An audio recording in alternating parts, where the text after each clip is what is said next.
Pertama kita duplicate layer, habis itu kita rename liquify. Selanjutnya kita ke filter dan pilih liquify. Nah, di sini kita liquify bagian-bagian yang ingin kita luruskan atau kita jadikan kotak. Kalau di sini nih lebih ke main insting aja. Kita lihat jauh, kita mainin diameter liquify-nya. Kalau aku biasa pakai yang diameter gede biar semuanya itu kena. Kalau pakai yang kecil-kecil tuh jadinya kayak nggak gitu lurus, tapi kayak apa ya, wavy gitu.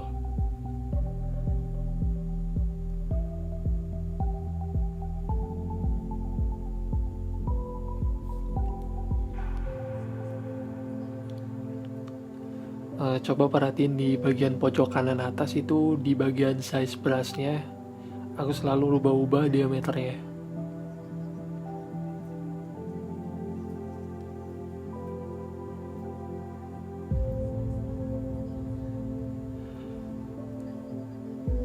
Untuk bagian pinggiran background kita biarin aja melengkung-melengkung, nanti kita bakal sand.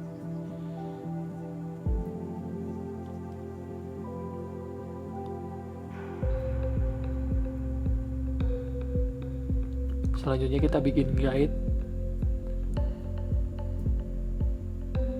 tinggal drag aja dari kanan kiri rulernya. Nah, masih kelihatan melengkung kan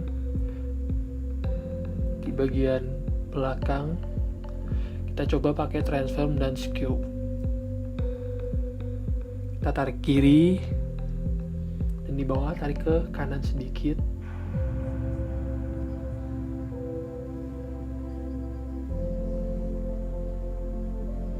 Nah, terlihat bedanya. Untuk memastikan, kita coba liquify ulang. Dan untuk kali kedua liquify ini kita bisa untuk detailing gitu. Jadi sebenarnya liquify itu bisa berapa kali, cuma kalau keseringan jadi pecah. Mending 2 kali aja, satu untuk pertama ngebentuk, yang kedua untuk detailing.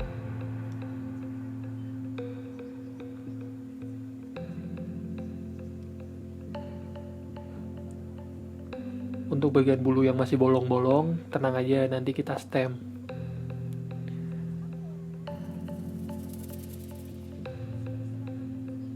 Dan untuk bagian background yang melengkung-melengkung kita biarin aja dulu, nanti kita stem ulang dengan foto asli.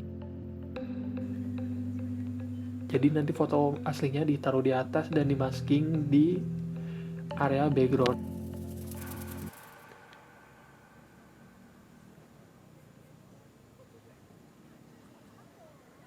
Lihat di batunya masih melengkung gak jelas. Oke, kita coba lihat.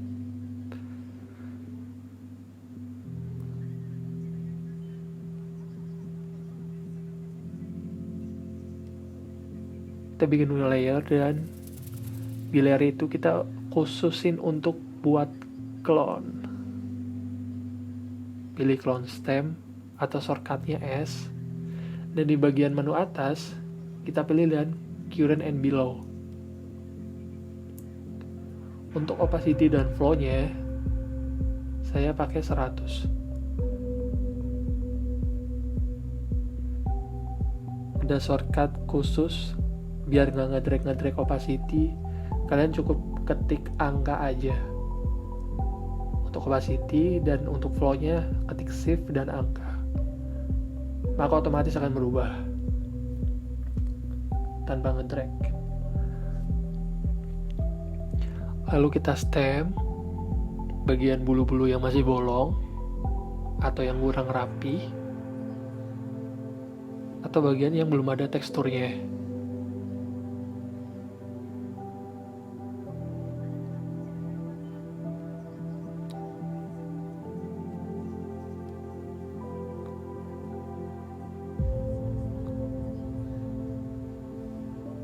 Nah, bagian punggungnya masih kurang rata, jadi kita ambil seleksian, kita transform dan wrap.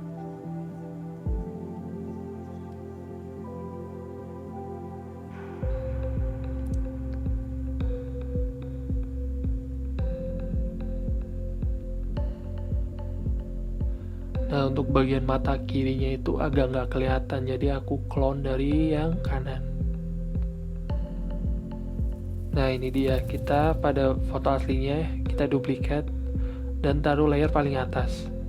Kita masking untuk mengambil bagian background, karena background yang kita liquify kan hancur tuh, melengkung-melengkung gitu kan.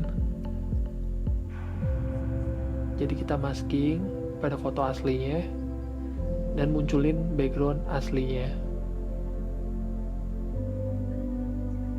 Hati-hati, karena bentuk asli dari beruang itu pasti muncul. Jadi kalau itu terjadi, tinggal di masking aja.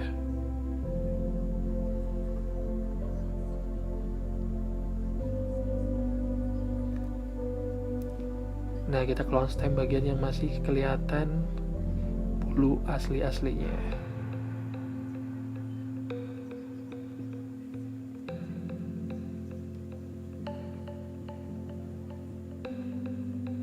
Shortcutnya S. Diameternya dimainin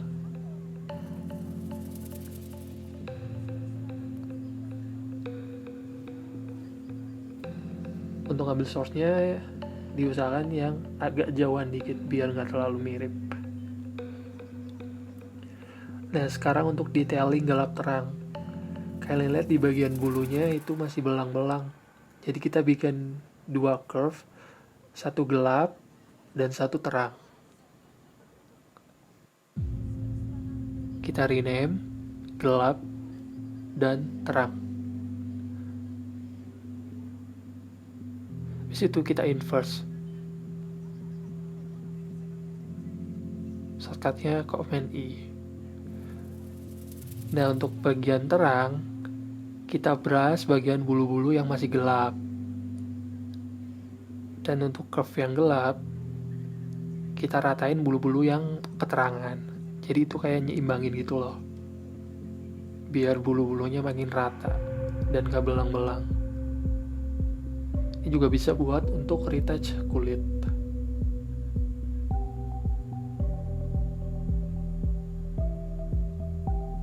Untuk bikin agar benda lebih berdimensi juga bisa. Kita lihat bedanya. Yang tadinya belang sekarang udah enggak. Nah, terakhir kita tambahin detailing rambut. Karena ini beruang, otomatis pinggirannya ada rambut-rambutnya. Kita pilih brush, pressure-nya diaktifkan, dan pencet F5 untuk settingan brush. Biasa untuk bikin brush aku pakai scatter biar nggak terlalu halus. Angle jitternya juga dimainin, tapi sedikit aja.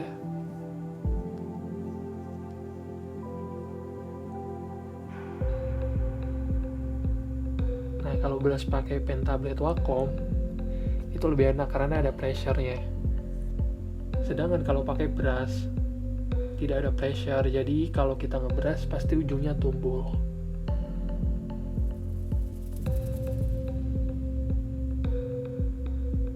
Kita brush manual satu-satu untuk keseluruhan badan.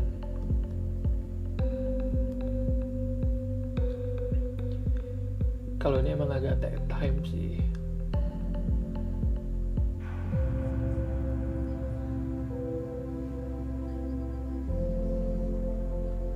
Jadi ini aku cepetin 8 kali.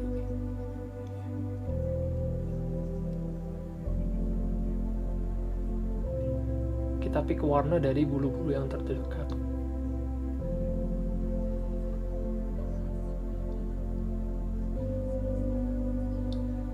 Kita tambahin bulu juga untuk bagian bulu yang masih blur. Thank you.